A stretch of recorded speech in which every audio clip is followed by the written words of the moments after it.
Bismillahirrahmanirrahim. Alhamdulillahi Rabbil Alamin. Wassalatu wassalamu ala Rasulillah wa ala alihi wa ashabihi wa man da'a bida'watihi ila yawmiddin, amma ba'd. Assalamu alaikum wa rahmatullahi wa barakatuh. Mga kapatid sa pananampalatayang Islam, sa maikling oras na ito ay ating tatalakayin ang tinatawag na sadaqah. Ang sadaqah o kawanggawa, ito ay ang ibinibigay ng isang Muslim sa mga nangangailangan. Maaaring ito ay pera, bagay, pagkain, damit, maging ang mabuting pananalita ay tinuturing na sadaka, tanggalin mo ang nakaharang sa daan ay sadaka, ang pagngiti sa kapwa, at may mga klase pa na ganitong sadaka. Ang layunin dito ay upang mapalapit tayo sa Allah subhanahu wa ta'ala at makatulong sa mga nangangailangan. Ang sadaka ay kabilang sa mga dakilang pagsamba sa Allah subhanahu wa ta'ala na maraming beses binanggit ng Allah sa Quran at ganun din sa hadith ni Propeta Muhammad sallallahu alaihi wasallam. Sinabi ng Allah subhanahu wa ta'ala sa Quran, وَأَنْفِقُوا مِمَّا رَزَقْنَاكُمْ مِنْ قَبْلِ أَنْ يَأْتِيَ أَحَدَكُمُ الْمَوْتُ فَيَقُولَ رَبِّ لَوْلَا أَخَّرْتَنِي إِلَى أَجَلٍ قَرِيبٍ فَأَصَدَّقَ وَأَكُنْ مِنَ الصَّالِحِينَ. Sinabi ng Allah subhanahu wa ta'ala, nagumugol kayo mula sa anumang ipinagkaloob namin sa inyo bago pa dumating ang kamatayan ng isa sa inyo. At siya ay magsasabi, O aking Panginoon, kung ako ay inyong pagkakalooban ng kunting panahon, marahil ako ay makapagbigay ng sadaka. At ako ay maging kabilang sa mga matutuwid. Sa aya na ito, napakalinaw na binanggit ng Allah na isang tao ay hihingi siya ng palugit bago pa siya mawalan ng hininga, ay hihingi siya ng palugit sa Allah subhanahu wa ta'ala upang makabalik sa mundo at makapagbigay ng sadaka. Subalit sa mga oras na ito ay hindi napapahintulutan ng Allah subhanahu wa ta'ala. So ganoon kaimportante ang pagbibigay ng sadaka. Magbigay ng sadaka kung anong mayroon bago pa dumating ang kamatayan. At ang sadaka na ibinibigay ng isang tao o ang kanyang yaman, kung anuman ang kanyang yaman na meron siya, ay dapat magbigay siya ng sadaka. Sapagkat ang yaman na meron siya, ito ay ginawa lamang siya ng Allah subhanahu wa ta'ala na tagapamahala rito. Katulad ng sinabi niya sa Quran, Aminu billahi wa rasuli wa anfiku mimma ja'alakum mustakhlafina fi falladhina amanu minkum wa anfaqu lahum ajrun kabir. Sinabi ng Allah subhanahu wa ta'ala, maniwala kayo sa Allah at sa kanyang sugo at gumugol kayo mula sa anumang yaman na kayo ay ginawang tagapamahala rito.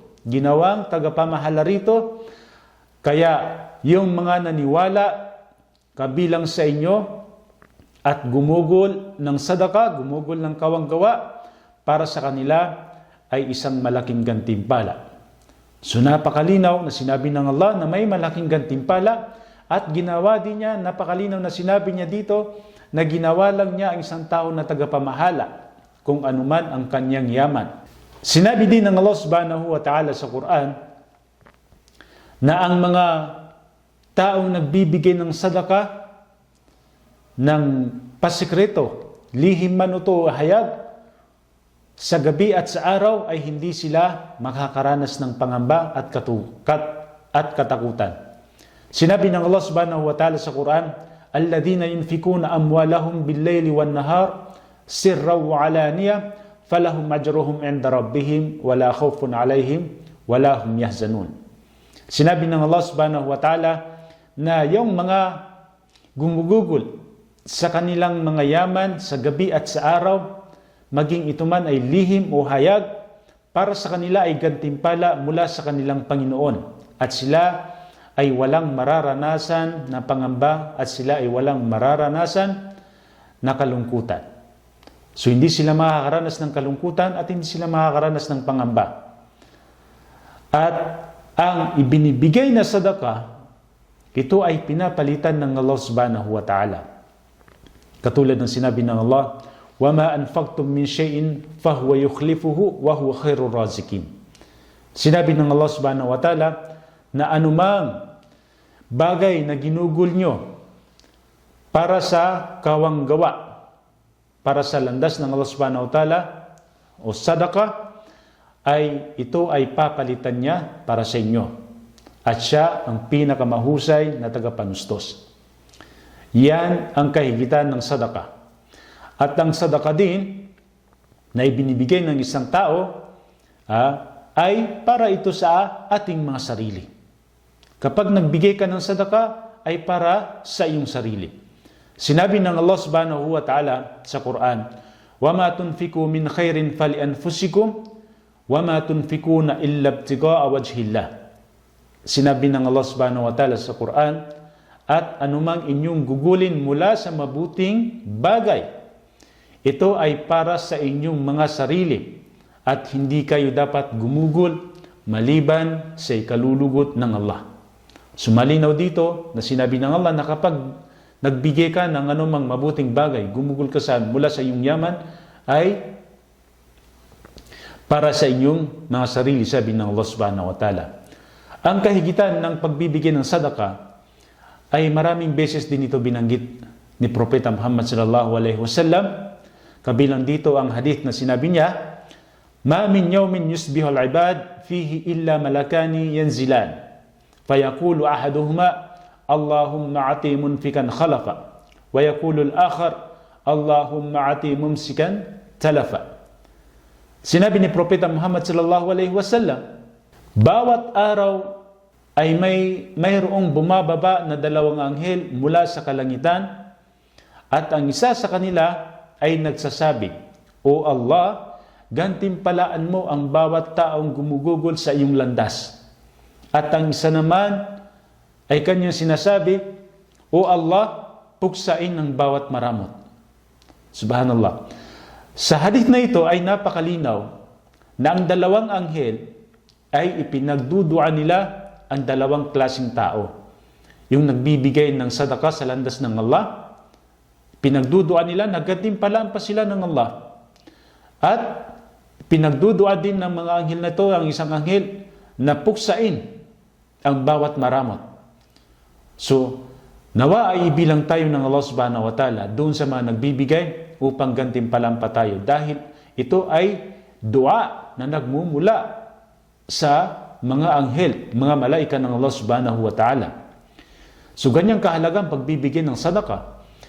Ang pagbibigay din ng sadaka, ito ay nakakabura ng kasalanan. Ayon sa hadith ni Propeta Muhammad sallallahu alaihi wasallam na kanyang sinabi, "As-sadaqatu tudfi'ul khati'a kama yudfi'un ma'un nar." Sinabi ni Propeta Muhammad na ang sadaka ay nabuburan niya ang kasalanan katulad ng pagpatay ng tubig sa apoy. So ganun hinalimbawa ni Propeta Muhammad kung paano napapatay ng tubig ang apoy, ay ganun din halimbawa nabubura ng sadaka ang mga kasalanan. Ang sadaka din ay napapawi niya o natatanggal niya ang galit ng Panginoon, galit ng Allah subhanahu wa ta'ala. Sinabi ni Propeta Muhammad, "Sadaqatus sir tutfi'u ghadabur rabb."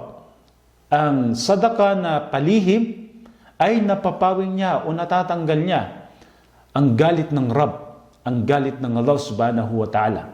So ganun kahalaga ang pagbibigay ng sadaka, natatanggal niya ang galit ng Allah. At sinabi din ni Propeta Muhammad sallallahu alaihi wasallam na ang sadaka ay hindi nakakabawas mula sa yaman.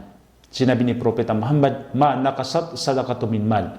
Ay hindi nakakabawas ang sadaka mula sa yaman. At ang sadaka din ay itinuro sa atin ito ni Propeta Muhammad sallallahu alaihi wasallam upang gamutin natin ang mga sakit natin. Katulad ng binanggit niya sa hadith Sinabi niya, "Dawu mardakum bis sadaqa." Sinabi ni Propeta Muhammad, nagamutin nyo ang mga sakit ninyo sa pamamagitan ng pagbibigay ng sadaka.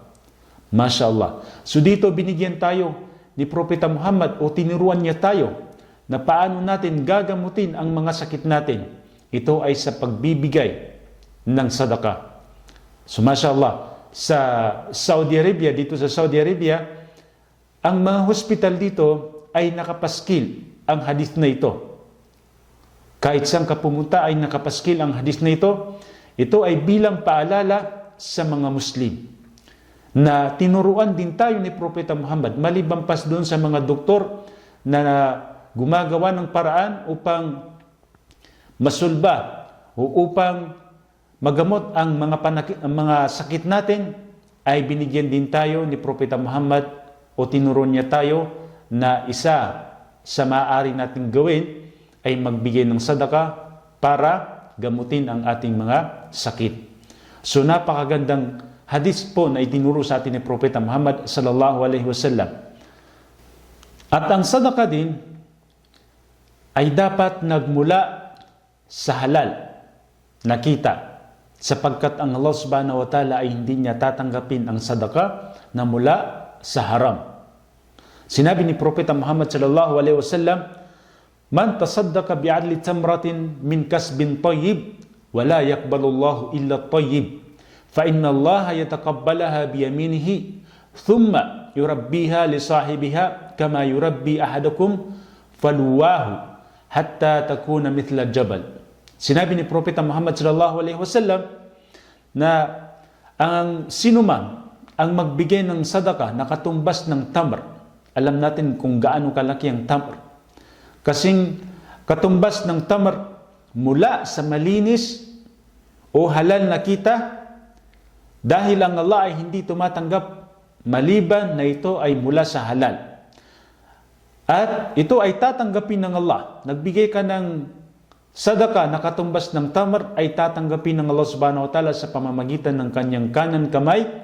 Pagkatapos ay aalagaan niya ito. Katulad ng pag-aalaga ng isa sa inyo ng hayop hanggang sa maging ganap na malakas. So ang Allah subhanahu wa ta'ala tatanggapin niya ang sadaka na yon at aalagaan niya hanggang sa maging katulad ng laki ng bundok. So ganun, inaalagaan ng Allah subhanahu wa ta'ala ang kakaunting sadaka na ibinibigay natin. Subhanallah. So napakagandang hadith na ito mga kapatid. Nangangahulugan na ang maliit na bagay na ibinigay na sadaka ay inaalagaan ng Allah subhanahu wa ta'ala hanggang sa ito ay lumaki na katulad ng isang bundok. At ang sadaka din ay binanggit ni Propeta Muhammad sallallahu alaihi wasallam na kabilang ito sa mga pasisilungin ng Allah subhanahu wa ta'ala sa araw ng paghukom. Sa mga araw na yon ay walang lilim maliban na lamang sa lilim ng Allah, na binanggit ni Propeta Muhammad na ang makakasilong doon ay ang 7.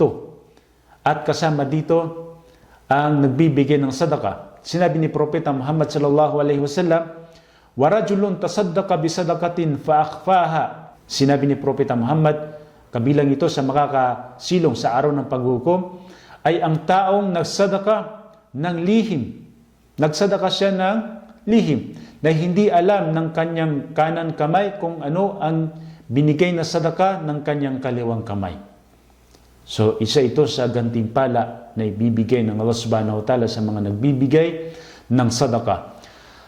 At ganoon din mga kapatid, na ang pagbibigay natin ng sustento sa ating mga pamilya ay itinuturing itong sadaka kung tayo ay nagnanais o may layunin na gantimpala mula sa Allah subhanahu wa ta'ala.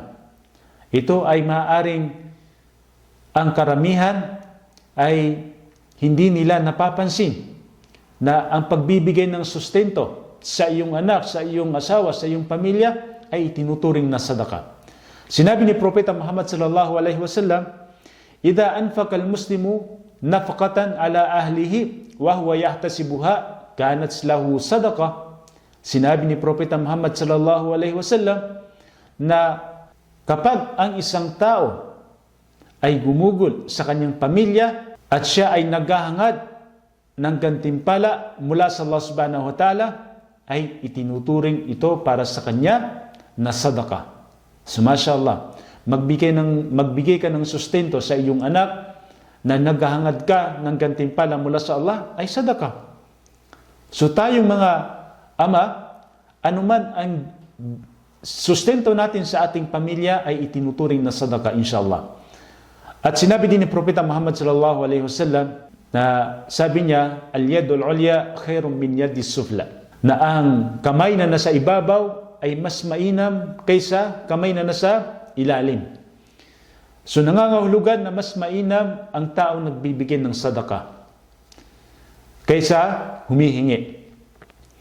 At ganoon din, ang kahigitan din ng sadaka ay kabilang ito sa ating mga mabubuting gawa. Na kapag ang isang tao ay namatay, ay susundan ng 3 bagay. Ang kanyang pamilya, at ang kanyang yaman, at ang kanyang mga amal, ang kanyang mga gawain. Subalit babalik ang dalawa at matitira ang isa. Sa hadith ni Propeta Muhammad sallallahu alaihi wasallam, yatba'ul mayyita thalatha fayarji'u ithnani wa yabqa ma'ahu wahid. Sinabi ni Propeta Muhammad sallallahu alaihi wasallam na susundan ang isang patay ng 3 bagay.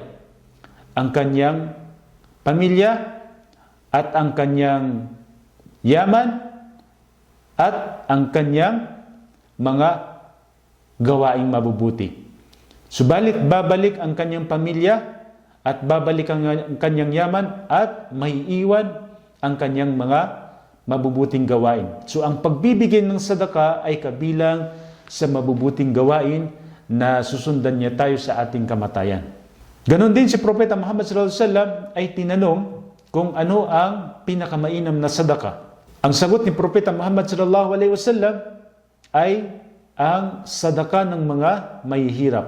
Ayon sa hadith, sinabi ni Propeta Muhammad sallallahu alaihi wasallam, tinanong siya, ayul sadaqatu afdal? Ang sabi niya, juhdul muqil, ang sadaka ng isang mahirap. Na ang isang mahirap ay mas mainam ang kanyang sadaka kaysa mayaman. Sapagkat ang mahirap, mga kapatid, ang ibinigay niyang sadaka ay tinanggal niya o binawas niya mula sa kanyang pangangailangan. Hindi katulad ng isang mayaman, nagbigay siya ng sadaka na binawas lang niya sa kanyang yaman. At ang pagbibigay ng sadaka ay maaaring ito ay kahit yung maliit na bagay ay may malaking gantimpala. Magbigay ka lang ng maliit na sadaka ay may katumbas na malaking gantimpala. Ito ay sa hadith ni Aisha radhiyallahu anha na nangyari sa kanya na sinabi niya, an Aisha radhiyallahu anha annaha qalat, ja'atni miskina tahmilu ibnatayn laha fa'at'amtuha 3 tamarat fa'atat kullu wahidatin minhuma tamratan wa rafa'at ila fiha tamratun lita'kuluha فاستطعمتها ابنتها فشقت التمرة التي كانت تريد أن تأكلها بينهما فأعجبني شأنها فذكرت الذي صنعت لرسول الله صلى الله عليه وسلم فقال إن الله قد أوجب لها بها الجنة أو أعتق بها من النار. Itong hadith ni Aisha radhiyallahu anha na kanyang sinabi na dumating sa akin ang miskina na babae na kasama niya ang kanyang 2 anak. Dumating sa pamamahay ni Aisha radhiyallahu anha ang isang miskin, mahirap na babae na kasama niya ang kanyang 2 anak. At ang naibigay lang ni Aisha radhiyallahu anha ay 3 tamar. 3 tamar lang ang nakita ni Aisha radhiyallahu anha na kanyang naibigay sa mag-ina na yun. At sinabi niya, binigyan niya sila ng tag-iisa. Yung 2 anak at ang nanay. At nung akma, nakakainin na ng nanay ang kanyang tamar na ibinigay ni Aisha radhiyallahu anha, ay tiningnan siya ng kanyang mga anak at ang ginawa ng nanay ay hinati niya sa 2 ang kanyang kakainin na tamar at ibinigay niya sa kanyang 2 anak. Kaya naman si Aisha radhiyallahu anha kanyang sinabi, fa'ajabani sha'naha. At namangha ako, sabi niya, doon sa ginawa ng nanay. At doon, binanggit ko kay Propeta Muhammad sallallahu alaihi wasallam ang nangyari na yon. At sabi ni Propeta Muhammad sallallahu alaihi wasallam, qad awjaba laha bihal jannah. Ang sagot ni Propeta Muhammad, ang Allah, katotohanan ng Allah, ay ipagkakaloob niya sa kanya ang paraiso. Aw a'ataka biha minan nar. O di kaya ay ililigtas niya sa apoy sa impyerno dahil sa ginawa ng nanay na yon. Subhanallah. So napakalinaw dito na ang hadith na ito ay napakaliit sa paningin natin, maaaring napakaliit sa paningin natin dahil si Aisha ay 3 tamar lang ang naibigay niya doon sa magina na yon. At ang katumbas na isinagot ni Propeta Muhammad ang kantimpala, dahil nga hinati pa ng nanay na yon, yung sa kanya at ibinigay sa 2 anak, ang katumbas ay paraiso. Subhanallah. At ang pagbibigay ng sadaka, mga kapatid, ito ay gagawing madali sa atin ang pamumuhay natin ng Allah subhanahu wa ta'ala. Ang Allah subhanahu wa ta'ala ay gagawin niya sa atin ang ating pamumuhay na maging madali. Sa sinabi ng Allah subhanahu wa ta'ala, فَأَمَّا مَنْ عَطَى وَاتَّقَى وَصَدَّقَ بِالْحُسْنَى فَسَنُيَسِّرُهُ لِلْيُسْرَى. Sinabi ng Allah subhanahu wa ta'ala, sinuman ang nagbigay ng kawanggawa at naniwala sa pinakamabuti at gagawin namin madali ang kanyang pamumuhay. So ganyan po ang mga kahigitan ng pagbibigay ng sadaka at ganun din ang mga gantimpala na binanggit ng Allah at ang mahal na propeta sallallahu alaihi wasallam. Nawa ay ibilang tayo ng Allah subhanahu wa ta'ala sa mga taong nagbibigay ng sadaka at hindi sa mga madadamot. Hanggang dito na lamang. Wa sallallahu ala nabiyyana wa ala alihi wa ashabi ajma'in. Assalamu alaikum warahmatullahi wabarakatuh.